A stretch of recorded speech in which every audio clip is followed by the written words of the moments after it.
Hey everybody, hope you guys are all doing okay. Welcome to the start of a new project. Now this is going to be a fun one and an interesting one. As you can see, we're going to be playing Majesty, the fantasy kingdom sim. This is a fantastic game from, I believe, around 2000. I'm playing Majesty Gold HD. I also own Majesty Gold, just the regular one, which I think is also on Steam. In fact, it definitely is on Steam, because I own them both. And as far as I know, the only difference between the two is, well, the HD one will look a little bit better, and it'll have some bug fixes, but otherwise it's just vanilla, and it's got, I guess, a couple extra quests for you to do. Alright, so in this video I'm going to be talking about what I'm going to do, and how I'm going to do it. But first, I should start out by talking about what I'm not going to do. So you see me right now in front of this beautiful, just gorgeous looking map with all kinds of areas and missions to do. And I know from experience that once you complete a mission, you get a lovely little star next to it. And once you've completed all the missions, you would have just stars, shiny, beautiful stars across the entire map. What a beautiful sight that would be. And if you know anything about my channel, you know that I'm a completionist. So you might be thinking that, you know, the obvious completionist goal for a game like this would be to just do all the missions. And you're not wrong, but that is not what I'm going to be doing in this series. In this series, I have a completely a completely different kind of completionist objective. One that requires me to play a freestyle game. In fact, it can only be done in a freestyle game. You can think of freestyle games as like your typical random map, skirmish type games. Kind of like a sandbox game, although not really, because it technically does have a victory condition and a theoretical endpoint. Although you can play it as though it was sandbox, essentially. And the goal that I have in mind is to build the perfect kingdom. Now, before I talk about what it would mean to have a perfect kingdom, let's talk about how a typical game of Majesty would most likely unfold. So once you're playing, once you have the entire tech tree available to you, it's essentially a game of choices. The way you develop your kingdom is all about which path you want to take, and there are a number of branching pathways that you will have to pick between. For example, you'd have to choose between a temple to Agrella, the god of life and resurrection, or Crypta, the god of death and necromancy. You'll be choosing between Fervus, the god of chaos, and Daros, the god of order. You'll be choosing between Lunord, god of the moon, Helios, god of the sun. Each of those temples would give you a special set of spells, as well as their own hero type. And in fact, the temples of Fervus and Daros not only have their own heroes, but then they unlock extra heroes at the Fighters Guild. So they've got that as well. Of course, your other option is to turn your back on all of the temples I've mentioned.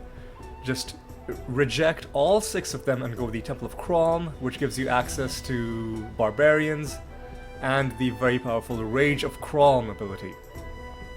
And in addition to all of that, you've also got races that you can bring into your kingdom. You have the gnomes, which are very weak in combat, but who are very proficient builders, so they can help you construct buildings as well as repair damaged buildings. And they're also very inexpensive to bring on. You also have the dwarves, who can also help with building, but they're pretty slow to move around.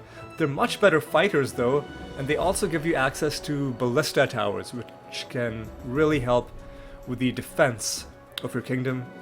And finally, there are the elves, who will give you a massive boost to your economy, but at the cost of bringing in things like gambling and other vices that will distract your heroes and sort of siphon money away from them. So it's a bit of a pro and con situation with the elves.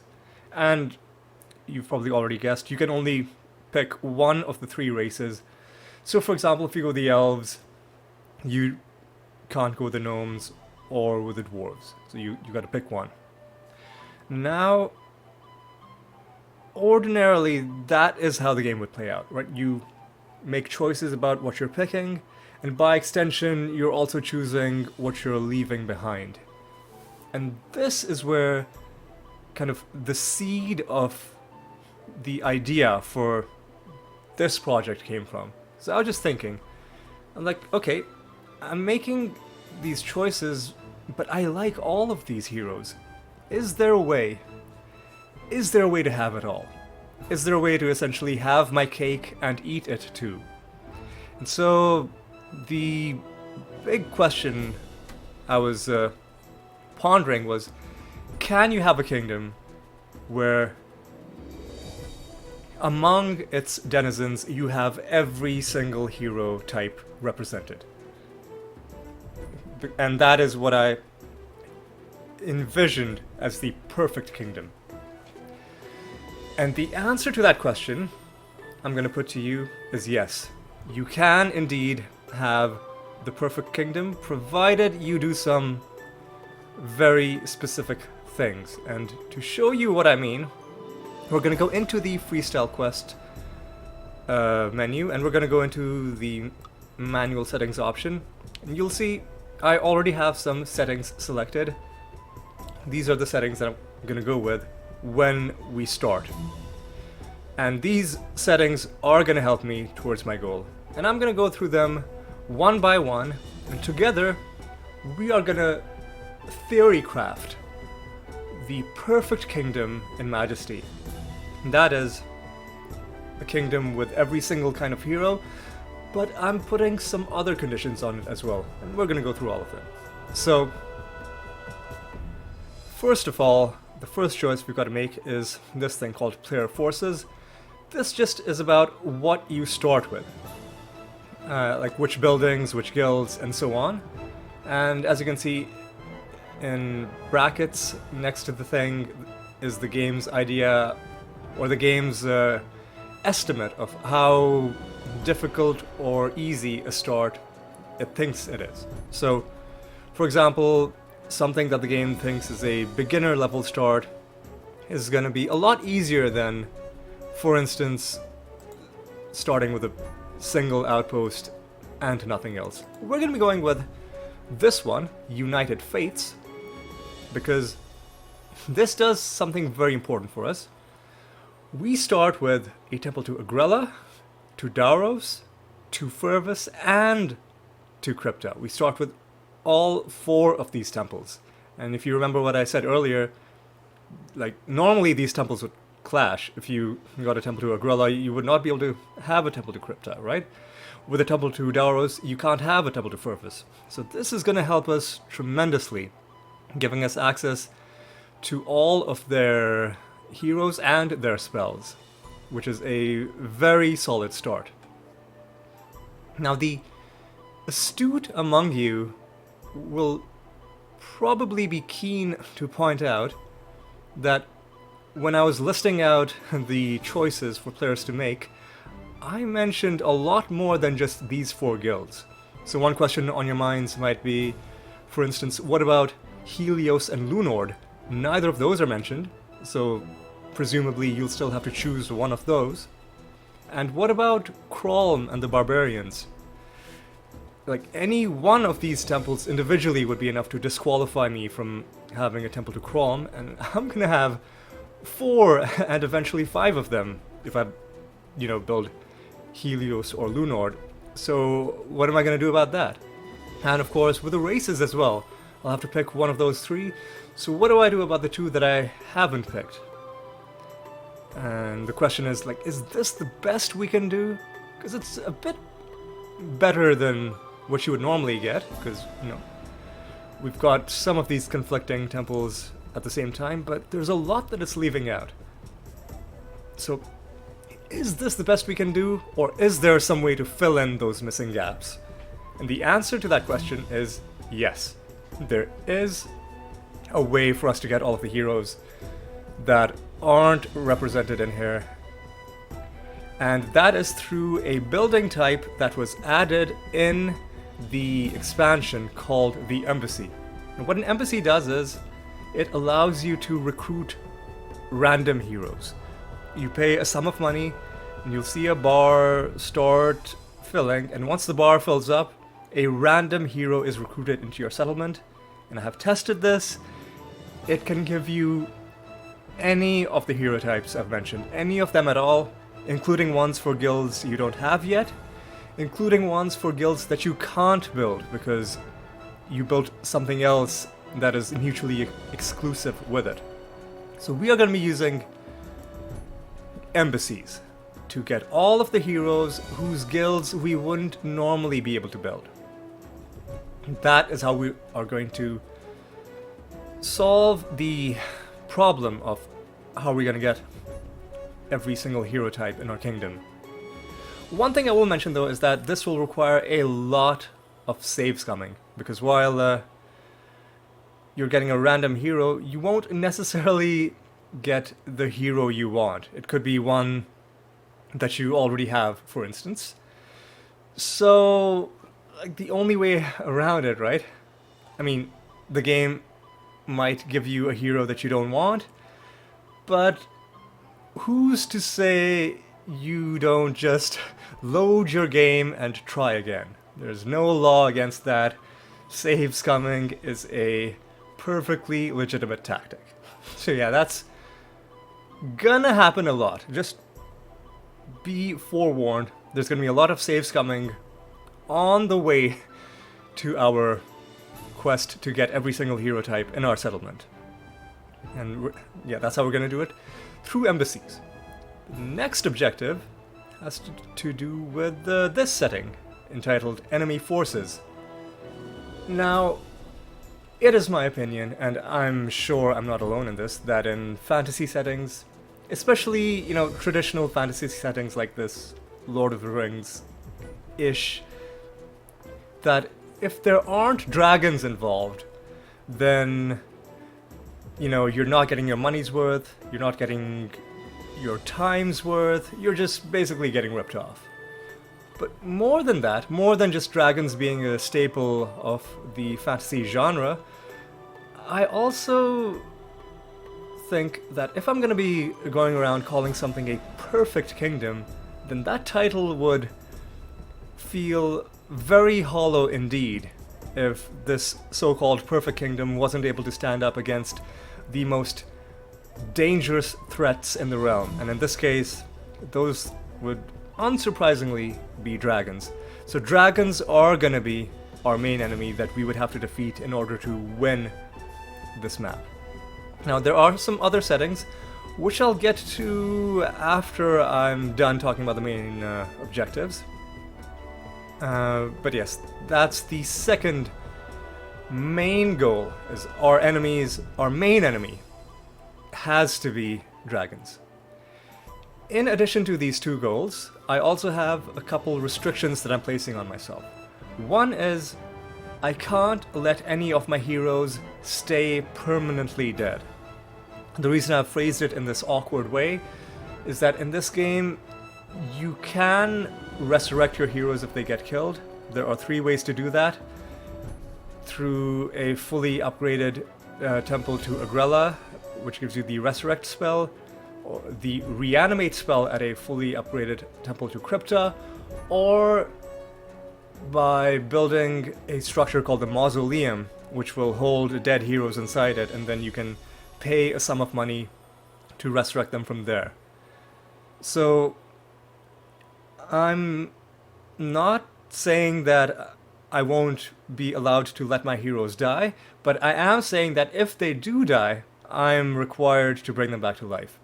And that's gonna be very challenging, because even at the Temple of Agrella, which is the cheapest option, it's not free. It costs 1500 gold a pop to bring back your heroes, and as you can see, we won't be starting with that much. And our heroes are going to be starting at level 1, and they are going to be fighting dragons. So this is going to be an interesting challenge. We'll see how it goes. I've got some tricks up my sleeve. You'll see those when you see the actual the first session. I've got some things that I want to try. But yeah, I'm not going to say anything more about that just yet. Consider it a surprise. But yeah, that's going to be a goal. Keep all of our heroes alive, or at least keep them from being permanently dead. Another goal that, or rather a restriction that I'm going to place on myself is, it has to do with certain types of buildings that I call organically spawning buildings. And specifically, I'm thinking of houses and fountains. So there's certain buildings, like those two that I just mentioned, and I think maybe a couple others that aren't coming to mind right now, that you can't build yourself, but they will show up organically. Like, they will just pop into existence somewhere in your settlement once certain conditions are met. So for every 4 heroes you hire, a house will get built.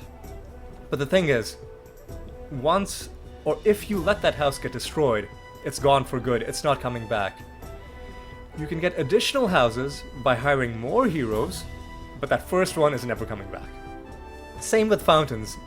You spawn them into existence by building certain structures. I think certain buildings like blacksmiths, marketplaces, and inns, and a couple others count towards the total, and once you hit the required amount, a fountain will pop into existence somewhere in your settlement. And again, if you let it get destroyed, it's gone. The only way you could get it back is by building even more of those buildings to get another one to spawn. So my goal is going to be to keep all those houses and fountains from getting destroyed, which is going to be a lot easier said than done, because they don't have much HP at all. If a strong monster is attacking them, I'm going to have very little room to maneuver. I'm going to have to deal with it immediately, or one of them is going to go down. But I do intend to keep them all alive and standing throughout this playthrough. Alright, so those are our 4 objectives. Have every single hero out of all, have all possible hero classes represented in our kingdom.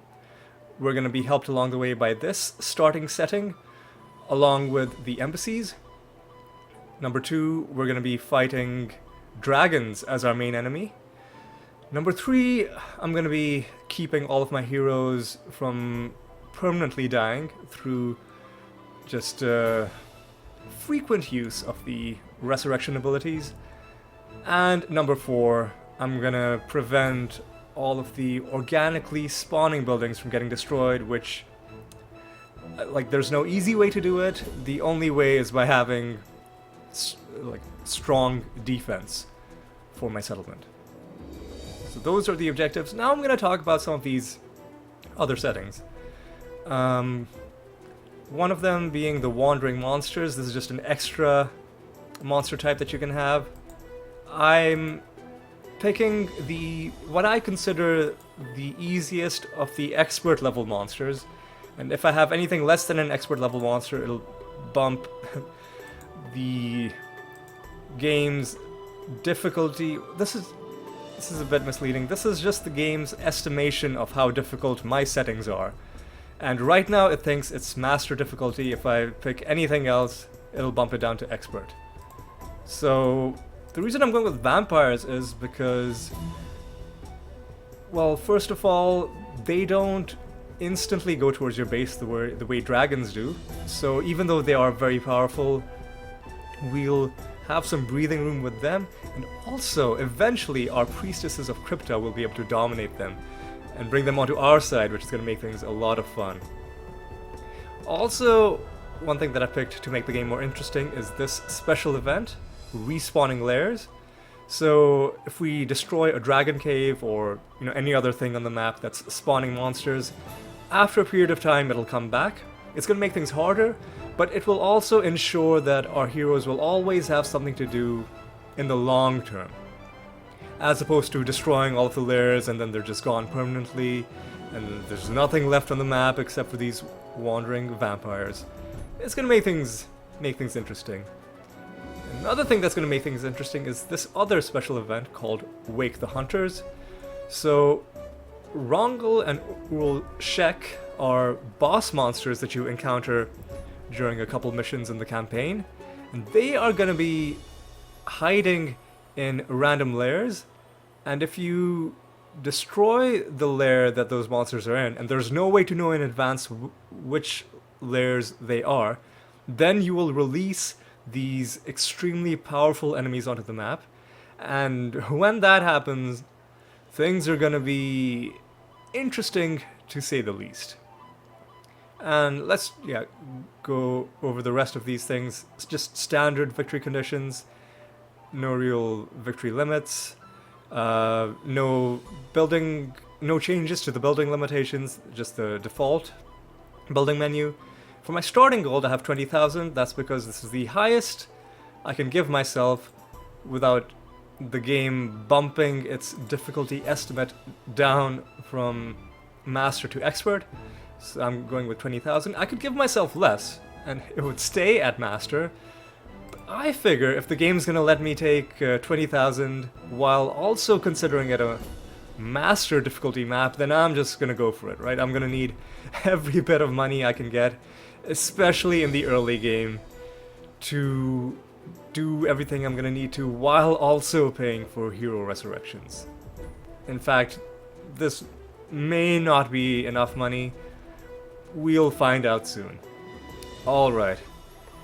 So I think that's everything I've talked about in terms of our objectives and our restrictions that I'm playing under, and our extra little settings. The last thing to do is to give our eventual kingdom a name, and I gave it some thought, and I thought, you know what?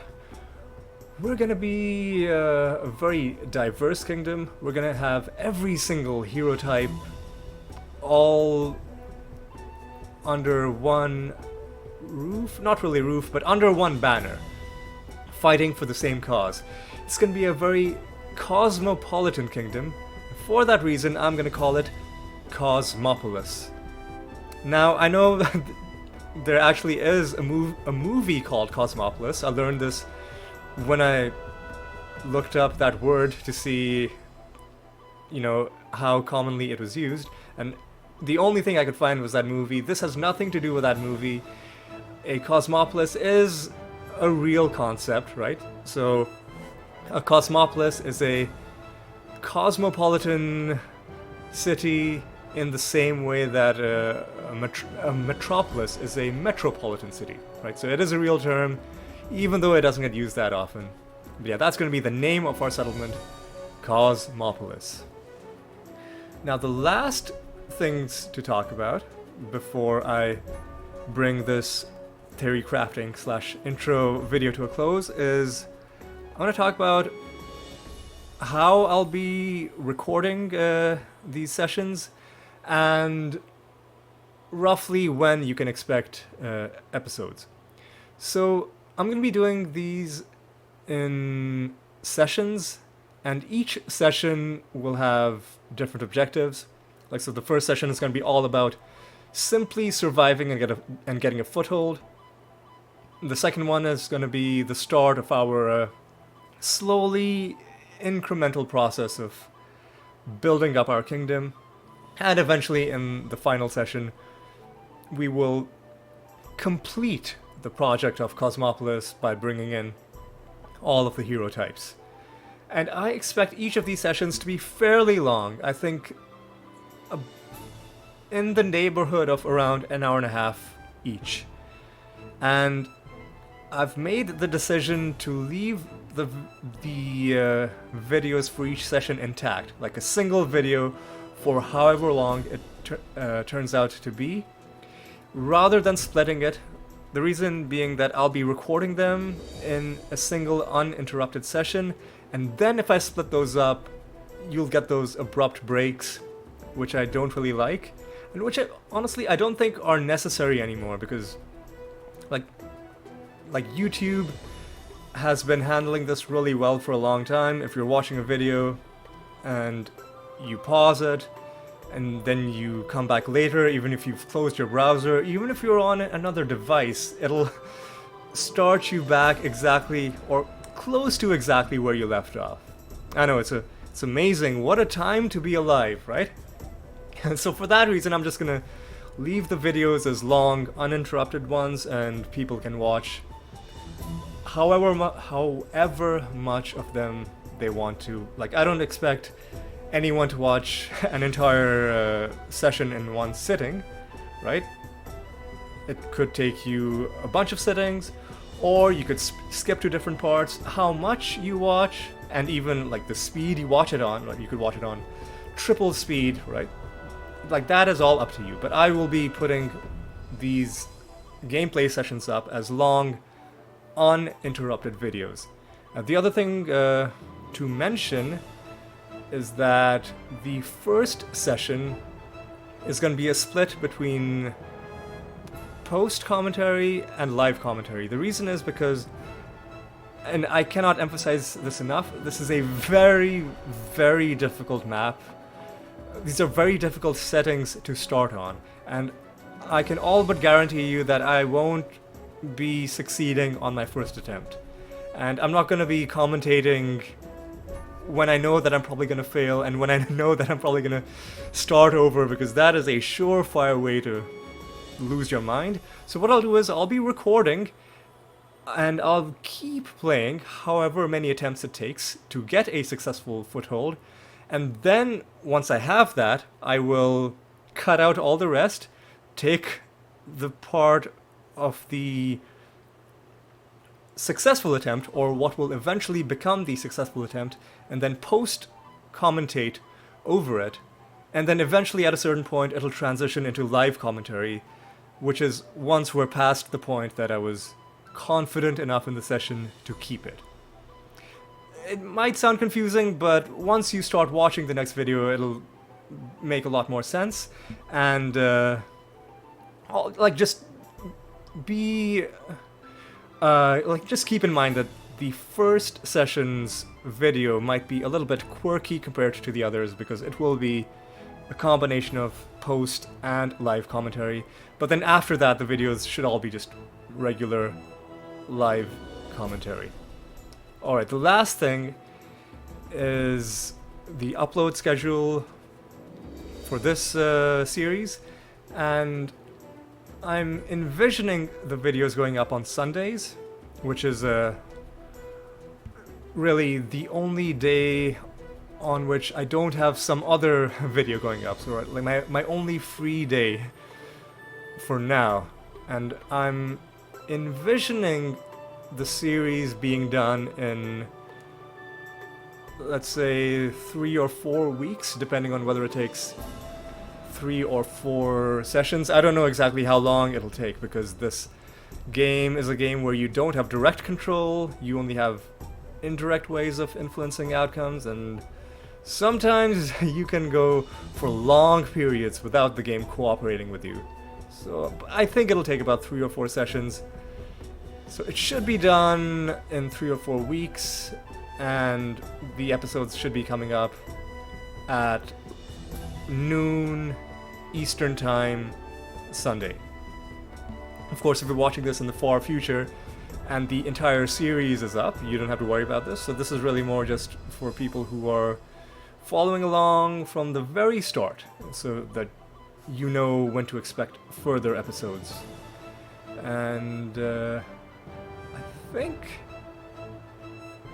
think that's about it. Can't really think of anything that I've missed. So yeah, I think we're good. We're gonna call this Theorycrafting introductory video to this project to build the perfect Majesty Kingdom to a close. I hope to see you in... Oh, you know, there was one other thing I want to mention is that I'll be recording this first intro video and then I'll be sitting on it. I won't be putting it up until I already have the first session recorded. So by the time you're watching this video, chances are the first session will also have been uploaded. So if you so choose, you should be able to immediately after this video, you can go and watch the first session. So yeah, that's about it.